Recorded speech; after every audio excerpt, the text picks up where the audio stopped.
From the Homestead Studios in Santa Clarita, California, this is a Headache Soul production. Welcome to Just the Tip-Sters, America's favorite true crime podcast. I'm your host, Melissa Morgan. With me today is my handsome and talented co-host, Joshua Bungalow Bevan. Bungalow? Yeah, there's nothing upstairs.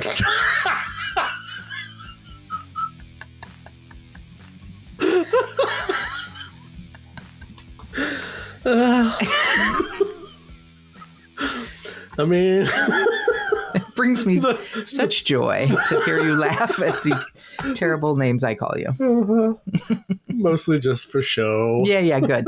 Okay, so I need some confirmation here because I'll be honest, I'm getting fucking tired of people telling me I'm mean to you. Okay? It's okay. Oh, you want me to tell them Defend that it's me. okay? Defend me, God damn it. Yes, ma'am. Oh my God. Listen, I just gave you some birthday presents. I told you very this the other good to day. you. I am good to you. I don't think I never said it on the air, but I told you this the other day. Like every time you do it, it totally makes me feel like I'm the special guest at the Shriners roast. Yeah, I'm Jeff Ross over here. Yeah, you're Jeff Ross. Right. I am the roast master general. Oh man. Yeah. So they just did another one. Yeah, Tom Brady. So dumb. I haven't seen it. Don't tell me about it. I'm trying to see it before they cut out the good shit. I didn't see it either.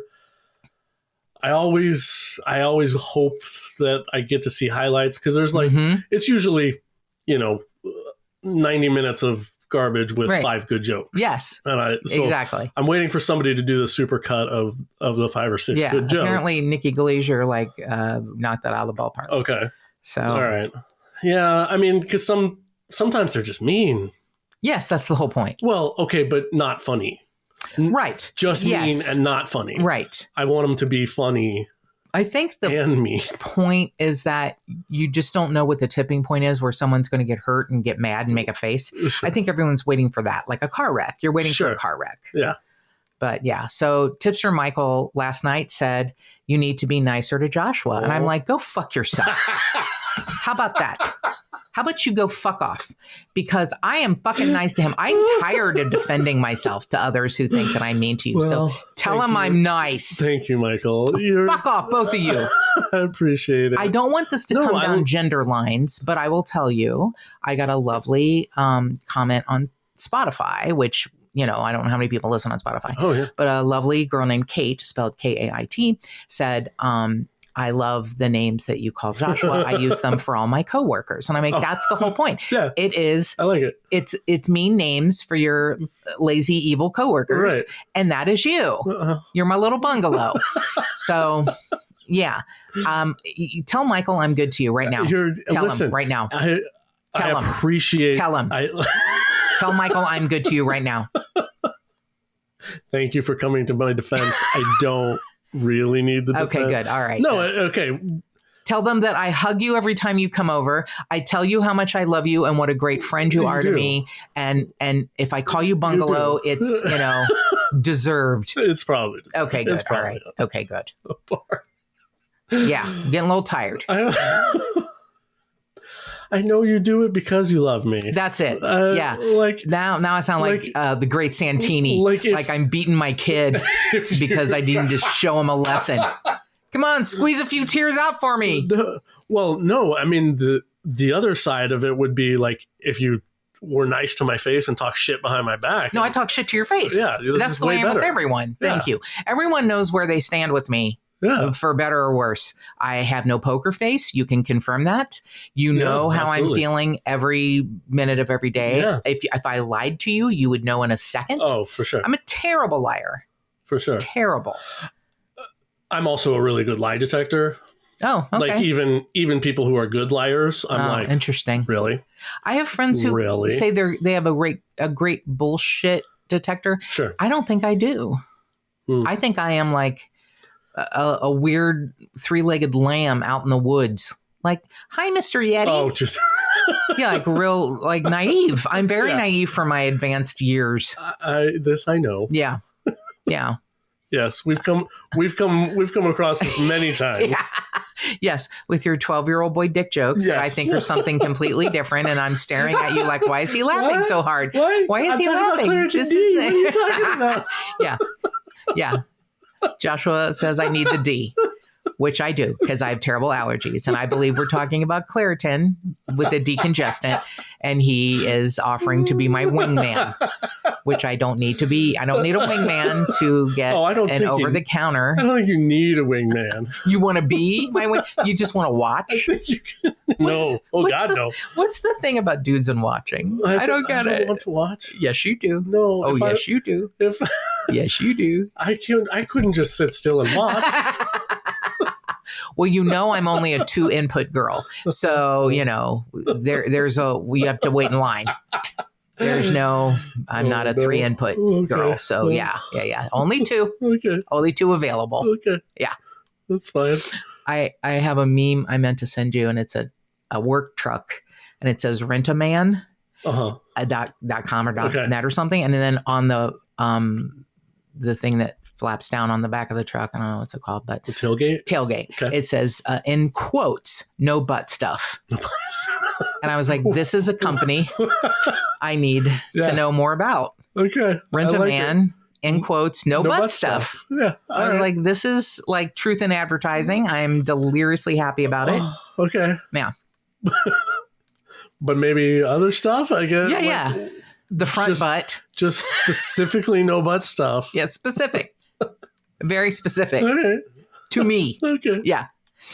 Okay. All right. So, as usual, I'm sure they're so happy about it. The sponsor for today's episode is Graveline Tours, who also is not into butt stuff. No butt stuff. No butt stuff. It's on the back of their funeral coach. Yeah. On their funeral coach. They are so not into necrophilia, no matter what you hear. Okay. They are not into digging up bodies and doing butt stuff. No. They, yeah. Other stuff. Other stuff. Fine. Yeah. I don't care. Oh my gosh. What? Have you seen? No, you're following them on Instagram, right? Yeah. They've in the last few weeks they've posted some of their guests, like big groups of hot goth girls. Oh my God. I'm sorry you didn't get in. I wanted the invite to those. I'm sorry. You know what? You got to talk to Adam about when things are scheduled. I mean, I'm sorry you're going to be stuck with, a bunch of old cougars in June. Oh, I'm not sorry. Okay. But some of them are your age appropriate for you. Sure. In their early 40s. Okay. Even though you just turned 29 yesterday. 29, yeah. Again. But yeah, again. But yeah, there's some that are, but then there's some, some of us old cougars with a K that are going. So yeah, so I need Adam as a wingman. It's going to be you and a bunch of women. So you're going to be like a pimp daddy in a hearse. Just sit in the back of the hearse. Yeah, with your arms. With my arms out. I love it. Yes. Embracing all your cougars, your cougar crew. All the creepy murdery girls. Yes. Yeah, I like it. If you find yourself in Southern California and you want to go on a tour with Joshua as a goth girl, and he'll be your pimp daddy, please go to graveline.rip or Graveline. You can just Google it and it'll take you to their site. And in the promo code area, put Tip-Ster40 and you would get 40% off of any tour that you want to book. So I know Tip-Ster Judy bought a gift certificate for a family member so they can pick the tour they want. And they do sell gift certificates. Cool. And yeah. In fact, actually, I got a gift certificate from Alicia and Emily, and then the tour was, canceled because of weather or something. No. So I still have that on the books, and Adam better not make me pay. That's all I'm saying. Perfect. Yeah. So I got to Tip-Ster Michael telling me to, cool my jets and not be mean to Joshua. I got Tip-Ster Kate saying, good job, Melissa. Keep being meaner. Mm-hmm. Not being meaner, perhaps, but saying, I enjoy, the names you call Joshua. And if you're enjoying this content, can we ask you to rate, review, subscribe to this podcast, whether it's Apple Podcasts or Spotify, wherever you hear us. We want to hear from you. You can, give us a review, a rating. I mentioned before, a really crappy review that was so unnecessary, just kind of a ridiculous thing. Like, I don't know why this person felt the need to do this, and they were not specific. So I have no idea what case they're talking about. If they were specific, I would have tried to address that. But yeah, I don't know what they're talking about. I do the best I can. In fact, I'm going to be honest. I think I do better than a lot of podcasts because Absolutely you do. I check sources, twice, checking my list and checking it twice. And I have great resources like actual law enforcement and family members. And if I can't get a hold of anyone or someone won't answer, I then go to what I can find. And I'm pretty good at finding things maybe others don't. So yeah. I don't know what to say about that, but if you are enjoying this content, we really need some reviews. We need people to find us, and apparently that's how they find us. So if you maybe send one of your favorite episodes to a friend and say, hey, why don't you listen to this? That would be another great thing, and we'd really appreciate it. Please, absolutely. So today's case is actually from our beloved editor, Matthew. And he thought he was doing a good thing and sent me a link to a YouTube channel. And I went down a terrible, terrible rabbit hole. Oh, no. And this is very Matthew-centric because it involves musicians and murder. And because he has his wonderful podcast, One Hit Thunder, and he's very much a pop culture vulture. Yeah, that dude knows everything. He knows everything. And he said, what was interesting is that there were 3 cases involving musicians and murder, and he thought I would want to do the Motley Crue one. Okay. And I do not. But I'm doing the Metallica one. Oh. Because it's so much more interesting. So it's basically 3, it was like Pearl Jam, Metallica, and Motley Crue, who had all helped law enforcement find, someone who'd killed a fan of theirs. Oh, wow. Yeah. And they're interesting cases for sure. Don't get me wrong. I thought about doing each one, like one a week, but this one is just so much deeper and more bizarre because of the perpetrator. It's a lot. So I'm going to ask you to, kind of take a deep breath because this is a terrible person. And he does get a little bit of justice at the end of this, but his name is Jesse Matthew. Oh, no. He's a big boy. Yeah. Probably, I think 6'4", like 260, 270, played football. Okay. Big boy. And a bad boy. A really bad boy. And it's interesting. He's Jesse Leroy Matthew Jr. And his father, Jesse Leroy Matthew Sr., stood by him. Okay. And they obviously had a good relationship. And what's going to be really interesting is this type of killer is more typical.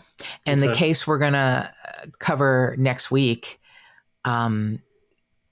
is it's hard to call Jesse Matthew a serial killer because as far as we know, only 2 women were killed and they classify a serial as 3 or more, but he had many offenses. So the case we're going to cover next week, which I think you're going to love, is one that we used as our final exam in my criminal profiling class for the crime analysis program. And it's so fascinating because this killer is a complete outlier.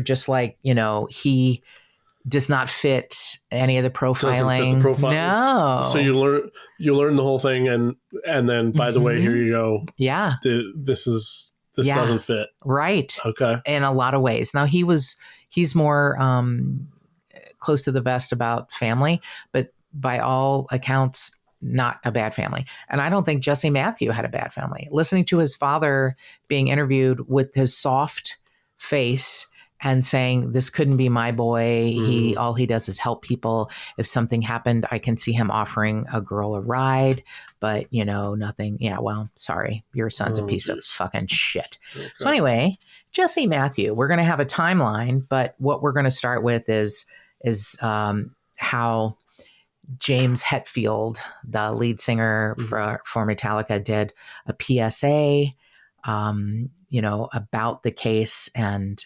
especially after the same DNA had linked the offender to another case. Oh, okay. So it's October of 2009 in Fairfax, Virginia, and Virginia Tech student Morgan Harrington is going to see her favorite band, Metallica, and they're on their World Magnetic Tour. And she's visiting her parents' house in Fairfax, which is about 45 minutes away from Charlottesville, and that's where she goes to school and where she lives with roommates.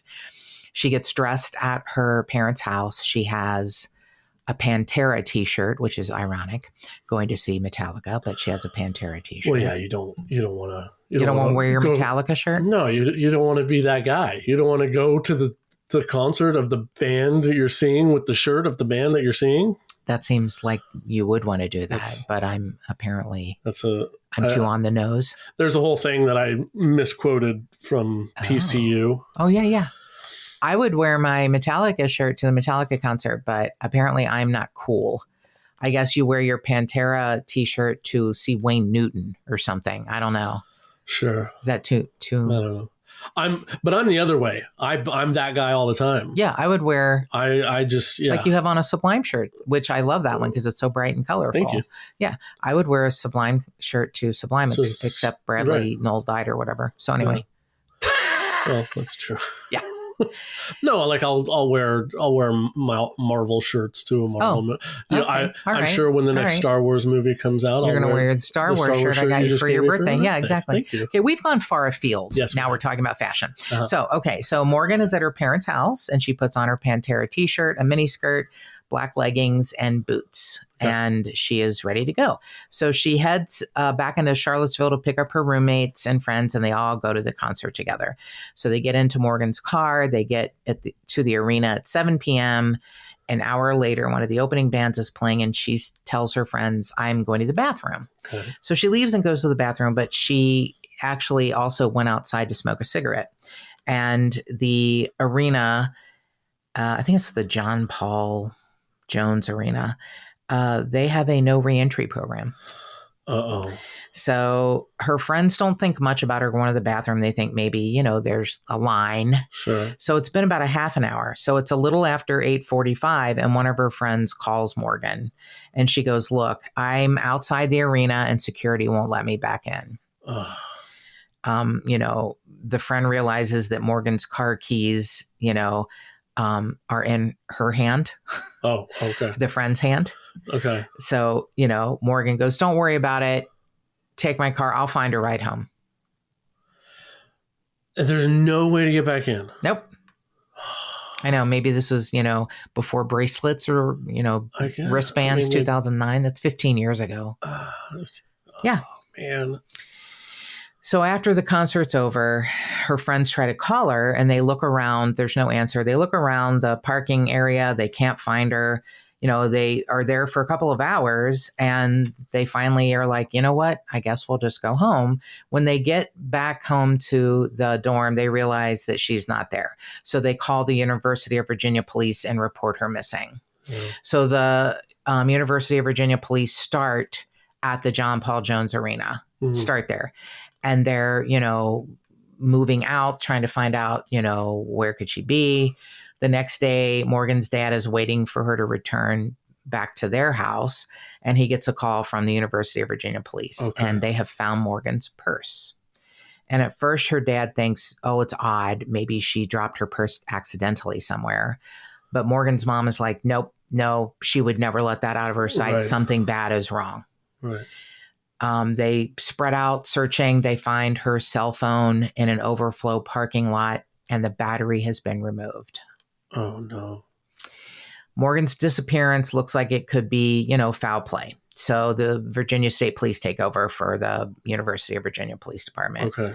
They go on media. They ask for help, and there are hundreds of people that show up and just fan out looking for her all over. It's, it's a big arena, but it's also in, surrounded by a lot of rural areas. Okay. So they interview witnesses and they can kind of reconstruct some of what happened to Morgan.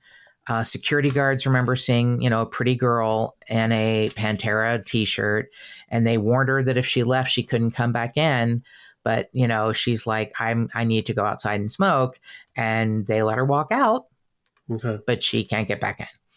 Other witnesses say, I saw her in a parking lot. Some of them describe her as acting really drunk and erratic, and they said she was not intoxicated at all when she walked out to go to the bathroom and have a cigarette. Some witnesses say, oh, she was with a group of 3 or 4 men.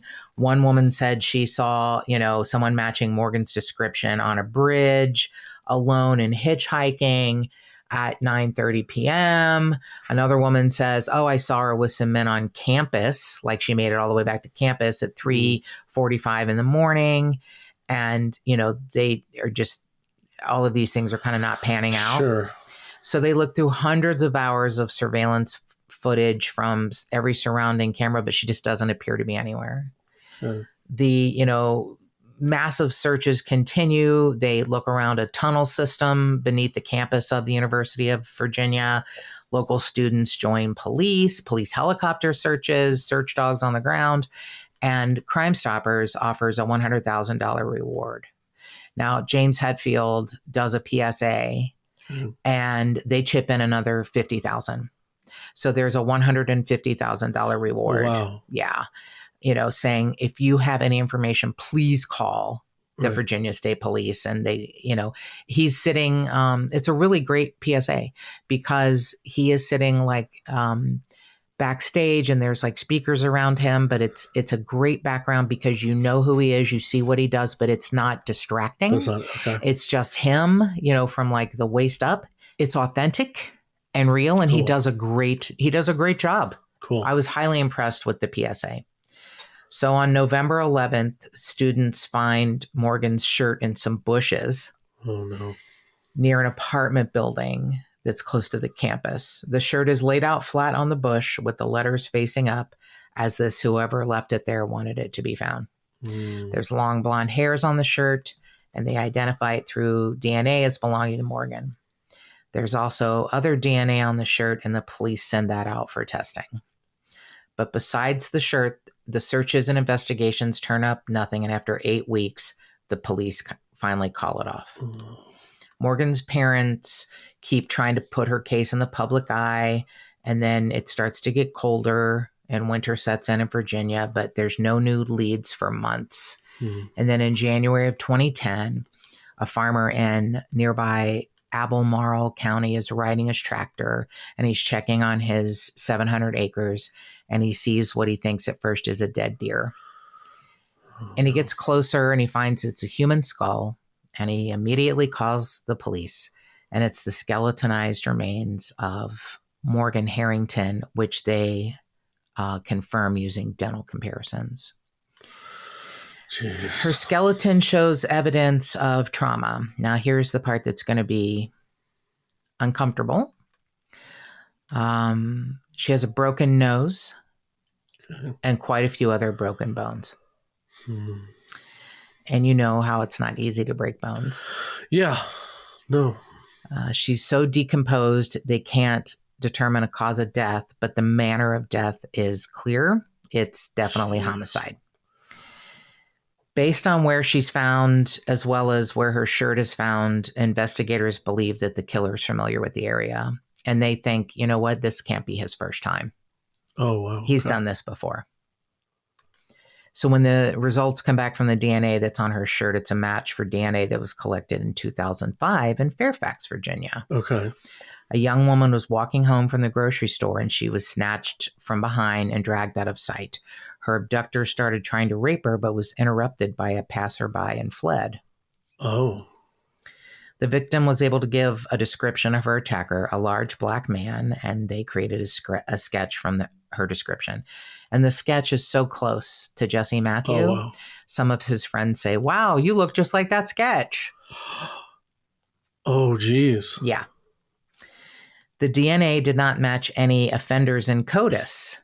So what turns out to be, like they thought was a great lead is just, they're just waiting. And then Morgan Harrington's case is going, cold. Oh. So September of 2014 in Charlottesville, Virginia, 18-year-old Hannah Graham, she's a sophomore at the University of Virginia. She texts a friend that she's lost. She had just attended an off-campus party, and she's planning on going to another party, but she can't find it. When she doesn't show up to class, her friends and family can't reach her by cell phone, and they report her missing. Police immediately began looking for any surveillance footage that might show where she was and who she was with. But unlike Morgan Harrington, which was 5 years before this, Hannah is seen in several stores in the downtown mall area. In one area, she's walking by a camera, and then soon a very large black man with long braids is walking in the opposite direction, but then he turns around and starts to follow her. Okay. And both of these girls are fairly petite. Okay. Like small, petite women. Sure. There's more footage and it shows him following her, and then he's walking with her, and he walks into a restaurant when she does, and he buys her a drink, and she is below the legal drinking age, and he puts his arm around her waist. She is seen later on near an orange 1998 Chrysler Sebring, and a waitress said the last thing I heard her say was, "I'm not getting in this car with you." Oh, geez. Because there's so many witnesses, and he is seen on so many, different police footage, CCTV cameras. They're able to identify him, and he is now 32-year-old Jesse Matthew Jr. Okay. So he's not really known to the police, which is a very sad thing, because he should have been. So over an 11-month period in 2002 and 2003, he was investigated for allegations of rape. More than one. When he was a student at Liberty University in Lynchburg, Virginia. And then he transferred to Christopher Newport University in Newport News. And, he was a big football player. Okay. On campus. And every time he is accused of rape or assault, he just leaves and goes to another college. Jeez. And apparently colleges are a lot like law enforcement, and they don't communicate. Well, okay. So they get a warrant to search his apartment, and he by then had applied for a cab driver's license and had gotten one. The night that Hannah went missing, he was driving, are you sitting down? An orange 1998 Chrysler Sebring. Okay. In that car, they find DNA, which is Hannah's. Oh. So the police don't have enough evidence to charge him, but he, I guess not maybe the smartest tool in the shed, comes into the police station and says, "I need a lawyer." He just walked in? He walked into the police station on his own. "I need an attorney." Huh. They interview him until he says, "No, I really need an attorney." And then he leaves the police station and he squeals out of the parking lot, and he leads the cops on a high-speed chase, but he gets away from them. Oh, my God. Now, this is Virginia. Now, kind of a beautiful part of the story. This is where being aware and getting involved helps everyone. Okay. Helps everyone. You help a man who has assaulted and raped many women over different parts of the area where he lived, different schools, different neighborhoods, and is definitively tied to murdering two women. And not like, I'm going to rape them and kill them. He tortures them by breaking their bones. I mean, yeah. So he had family members in Galveston, Texas, and he heads out of town and goes there. It's a few days later, a woman named Karen Monk, and I'm going to read her story, which is really lovely, recognizes him because he is recognizable. 6'4", 270-pound dude with long dreadlocks. Uh-huh. And what he does is creepy as fuck. And I get why she fucking recognized him, but she calls the police. But her story is fascinating because it's not just one call. She has to keep calling. Oh, no. But they get there in time. Okay. They arrest him and they extradite him back to Virginia. He refuses to admit any kind of guilt or tell the police where Hannah's body is. But it's a month later, after her disappearance, her remains are found in a creek bed behind an abandoned house in Albemarle County. It's 5 miles from where Morgan's remains were found. Jeez. Her body is too, decomposed to determine a cause of death, but her manner of death is definitely homicide, and she is broken.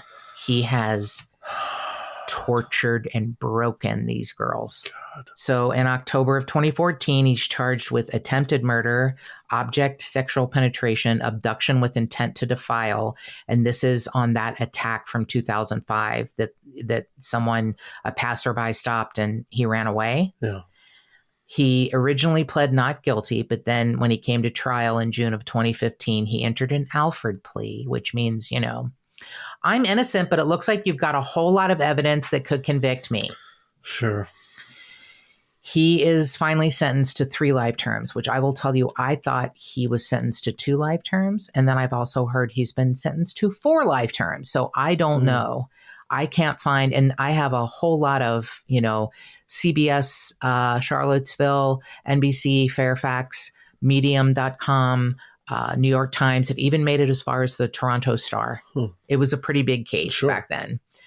I think it also became a pretty big case because of the involvement of Metallica. Right. You know, and they really did try to keep it in the mind's eye of, you know, listeners and readers. So he, at the same time, is facing, you know, 2 counts of abduction and first-degree murder for Morgan and Hannah. In March of 2016, he finally pleads guilty to all charges and is sentenced to, here we go. He was finally sentenced to an additional 4 life terms. An additional? Wow. Yeah, additional 4 life terms. But I want to read, I don't know whether to read you Karen Monk's or I'm going to read Karen Monk's thing, and then I'm going to read you a timeline. Okay. Because he's a fucking monster. He's a fucking monster. So a beautiful day in Texas, and Karen Monk and her dog Hurley drive 50 miles one way from her home to enjoy the sand and the waves in Galveston. Got it. She said, it's a beautiful day, blue skies, white clouds, sunshine. I'm looking at the water, and it's just me and my dog, and my eyes are closed. I'm listening to music. Okay. She said her peace was disrupted when she noticed a small car speeding toward her. And she looks down and past the car. There's a tent that had already been set up. This car is driving down the beach, and she's like, oh my God, should I get out of the way? Does he not see me? Oh, on the beach. Yep. Oh. And she said, I wasn't paying attention, but it just looked like he was coming straight for me. Right. And he stopped right in front of me. He slammed on his brakes, and he looked straight at me. He looked out the passenger side window, and he glares at me. And when I looked up and saw his facial features, I recognized him immediately. Wow. He's unmistakable. But I, you know, kept my gaze. I was not going to give up. I stared him straight back in the eyes, and I thought, oh my God, he's 10 feet from me. What am I going to do? Wow. Jeez. He looks at her for a moment, and then he drives off. And she immediately calls the police. She's like, you know, my heart was had stopped beating. I was holding my breath, and he drove off. It's like that feeling when you almost have a car accident, you know, that feeling where you almost faint. And she said, then I picked up my dog and I left. Whoa. And she said, I put it on my odometer. I drove 4.2 miles. I called the police, and she said I called multiple times, and Crime Stoppers didn't take her seriously. So she finally looked up the number to the Galveston County Sheriff's Department. Okay. They said, hold on, a deputy's on his way. Wow. They believe her. And they drove to exactly where she said he was, and he was there with his tent. And the Galveston tent. He was tenting it on the beach in Galveston, running from the 2 women he's murdered and all of the assaults. Right. The Galveston County, Texas sheriff said, you know, he presented himself to her. This is his fault, not hers. He had, you know, if he had not stopped and glared at her, you know, she wouldn't have paid attention. She wouldn't have paid attention. Yeah. But, you know, by the time that she had driven, you know, 90 minutes home, 50 miles away from the beach to her house, he's already in custody. Yeah. Wow. Yeah. The sheriff said he was very quiet. Several individuals came and tried to talk to him, and he didn't want to discuss anything. So he's held on for 41 hours in a very heavily guarded cell block in Galveston. And then Karen Monk's daughter called her and goes, "Oh my God, Mom, you were right." And she said, "I think my jaw dropped." I was like, "Are you kidding me? Are you kidding me? I got it right?" And the Galveston Sheriff's Department is like, "Look, a perfect stranger recognizing a man who's on the run from many states away, Right. who then is pushing and pushing to get him, arrested." Right. He, the sheriff is like, she is a hero. Yeah. The sheriff said, "We were the ones pushing. We were the ones contacting Virginia. The Crime Stoppers in the area just didn't give her any assistance. Right. We want her to be honored and rewarded for what she's done." He said, "She's done the right thing. She didn't look the other way. She got involved and she stared down a dangerous person." He said, and she was a tiny little middle-aged woman, a very small, thin, Right. Kind of slender, athletic looking middle-aged woman and her dog. Right. And the sheriff said, "I think it's like David and Goliath, really." Karen looked him in the eye and said, "I'm going to call the authorities." Most of us would be like, "Okay, I made my call and I'm going home." Right. But she's like, no. I'm going to get the right person who can make sure he's arrested. And he said, "Believe me, because of Karen, others will live. That's amazing. Others will not face the heartache, a lifetime of questions and endless tears at every anniversary, every birthday, and every missed opportunity." God. Karen Monk said, "Despite my fear and self-doubt and reservations, I'm really thankful I followed my instincts that day. I don't feel like a hero. I really don't know how I feel. I think I was just at the right place at the right time." I think that's pretty beautiful. Wow. Pretty beautiful. Yeah. So here's a little timeline of our good friend, Jesse Leroy Matthew Jr. Oh, boy. October of 2002, he's a suspect in an alleged rape at his Liberty University in Lynchburg. He was at Liberty from 2000 to 2002, where he played college football. And after he's accused, he leaves immediately. That's it. Yeah. Like, that's the consequence. He leaves. And nobody. Yeah, he rapes a woman. He rapes her, and then he just moves. Right. And continues to go to school. Goes to another college, Christopher Newport University in Newport News. And January of 2003. Play football again. Yep. July of 2003 in Newport News, Virginia. A 24-year-old goes missing. She's 5'5", and her disappearance remains unsolved. These are ones that they are looking into still. Yeah. She's, not found yet. Jeez. But missing, and it was around, August of 2003, Jesse Leroy Matthew Jr. joins the CNU football team, but leaves the team 1 month later because he is named as a suspect in another sexual assault. Oh my God. That victim's not identified. September of 2003, it's like once a month he does this. Sophie Mae Rivera, last seen in Newport News on September 7th of 2003. She was 31 years old. She's 5'4" and weighs 105 pounds. And her disappearance remains unsolved. Oh my God. He leaves CNU altogether a month after he has been accused of the sexual assault. 2 years later, September 2005. This is the 26-year-old woman who was attacked and raped while walking home from the grocery store in Fairfax. The DNA on the crime scene helped to establish that it was him. Okay. 2007, he gets a DMV permit to operate a taxi cab in Charlottesville, Virginia. Okay. October of 2009, Cassandra Morton, age 23, disappears from her Lynchburg neighborhood. October 17th, a week later, 2009, Morgan Harrington vanishes after leaving the Metallica concert at the John Paul Jones Arena. November 30th of 2009, Cassandra Morton's body is found in Lynchburg, and I don't know if they, if they can tie it to him, but he's definitely in the area. Right.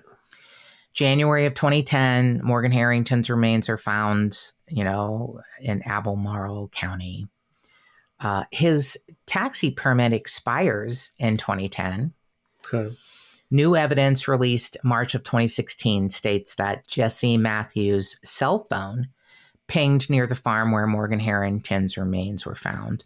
But new evidence also shows that his DNA is on her body. Oh, okay. 2010, July, DNA links Morgan Harrington's slaying, but no one to the Fairfax assault, to the rape. No one knows it's Jesse Matthew because he wasn't in the CODIS database. God, okay. Friends later reported that, hey, Jesse, you look like that composite sketch. And I have to say, other than the hair, it's a really good composite sketch. Wow. He is I showed Joshua the picture of him in his cell uniform, and he's a distinctive looking dude. Yeah. Mm-hmm. Yeah, I don't want to be alone on a beach with him. You do not. You do not. And being a tiny middle-aged woman. No. September 2010, Samantha Ann Clark vanished after leaving her house. She's 19 years old. The last person that talked to her was a man named Randy Taylor, who also had a taxi permit. I don't know if and Randy Taylor actually was indicted on the murder of another young girl. Oh, so they think maybe but it was these two guys operating in the same area doing the same thing. Like competition? Yeah, like God. Uber or taxi competition to see how many chicks we can kill. Oh my God. September of 2014, Jesse Matthew helps coach a football game at Covenant School, and then he begins drinking at the Lazy Parrot. He traveled from bar to bar downtown and had several reported run-ins with women in which his sexual advances were spurned, and he was, getting more increasingly angry about it, yeah. Mm-hmm. And that is the last night that Hannah Graham was seen alive by her friends. Jeez. Yeah. The shirt she was wearing that night was recovered near her remains. She crosses his path and she's last seen alive by her friends at a party. And then she, got lost trying to find another party. Hannah Graham is seen on surveillance video outside a pub, September 13th. And then September 14th, the next morning at 1:10 a.m., he buys Hannah Graham a drink. She tells him, look, I'm not old enough to drink.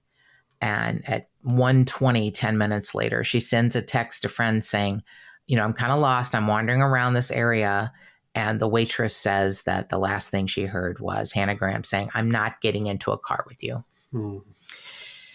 September 19th, law enforcement searches Jesse Matthews' apartment and car. They recovered a cell phone that had been in service until the 13th of September and the SIM cards removed. A swab found Hannah's DNA on the passenger side of his Sebring door. A pair of shorts found with Jesse Matthews and Hannah's DNA on them is found. He got a new driver's license and withdraws all of his money from the bank. September 20, he goes to the police headquarters and says, I need an attorney. Right. And then he squeals out of the police parking lot. The captain says, hey, he's a person of interest. We'd really like to talk to him. Yep.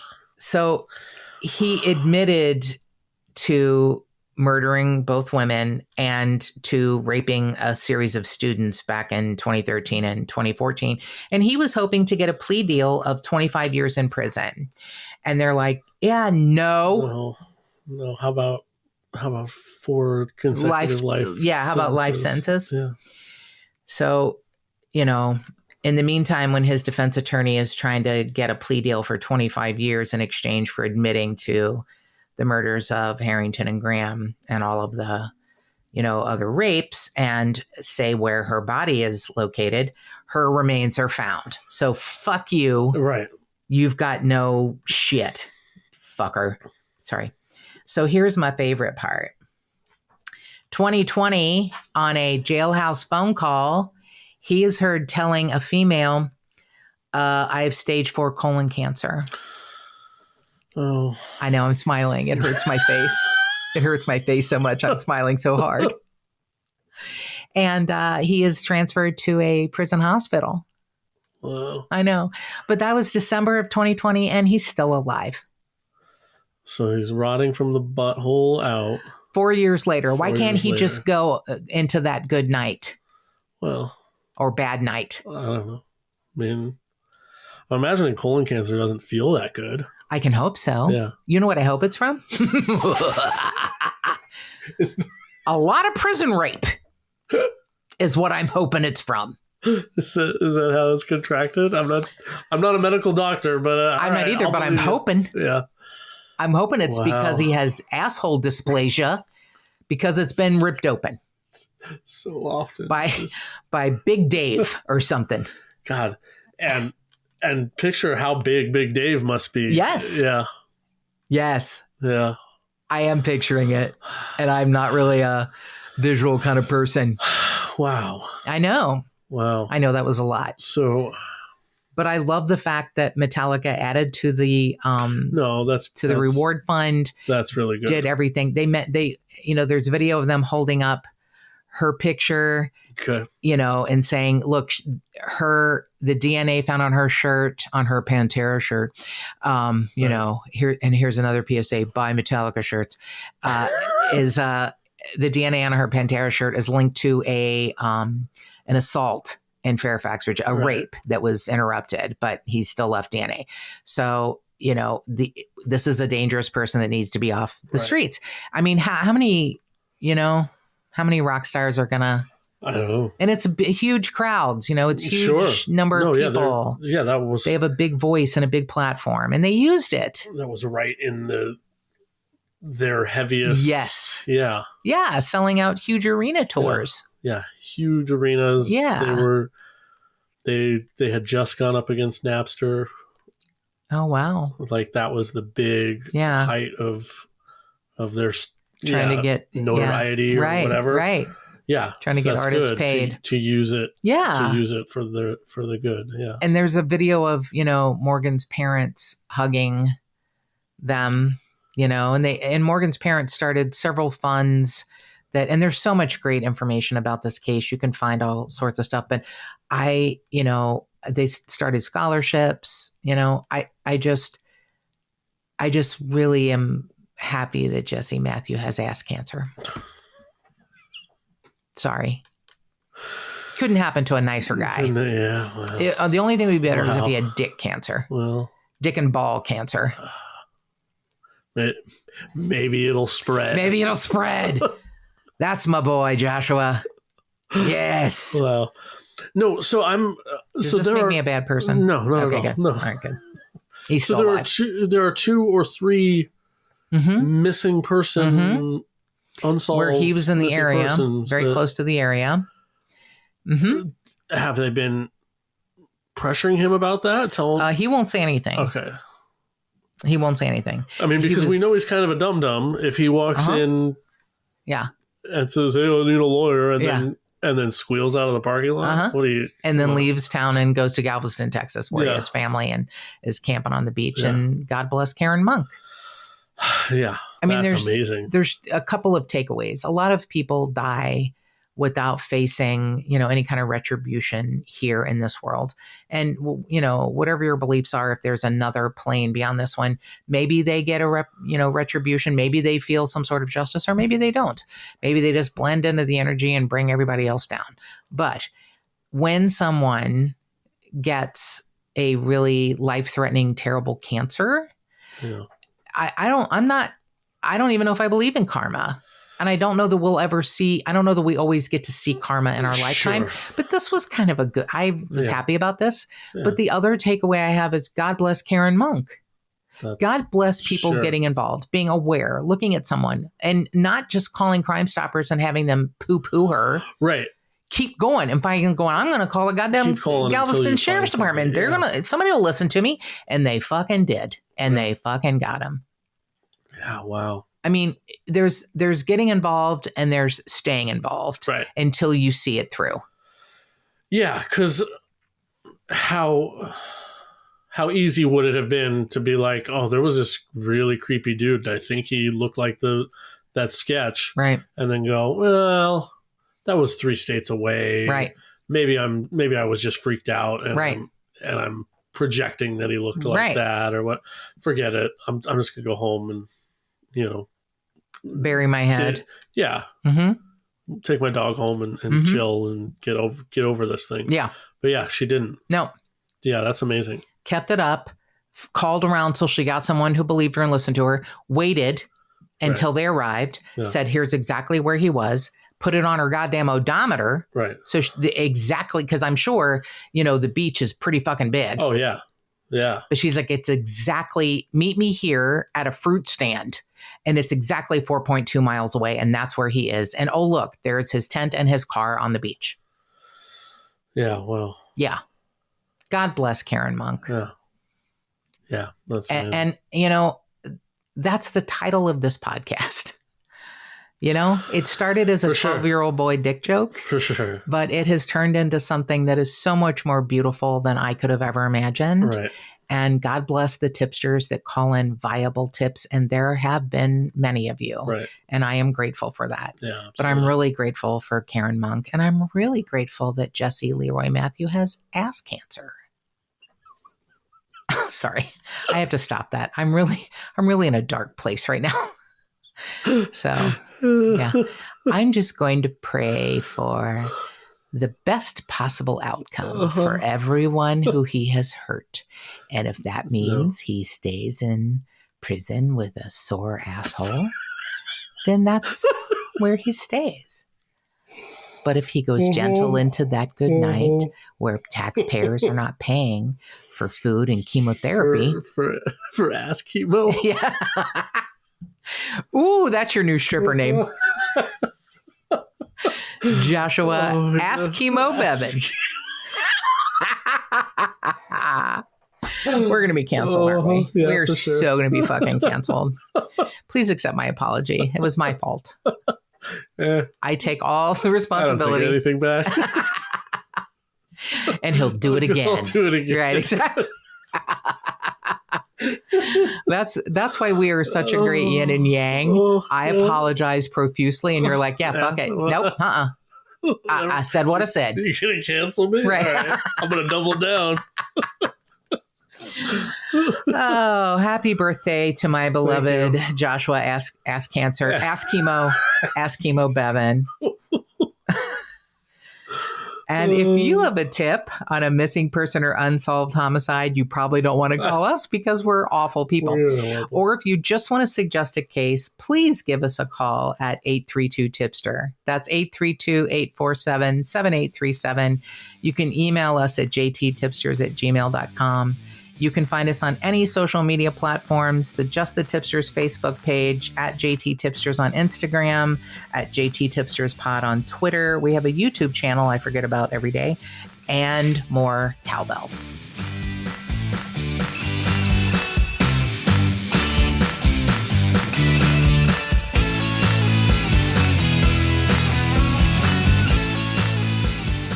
If you would like to support this podcast and get early access and other cool murderous swag, go to patreon.com/justthetipsters.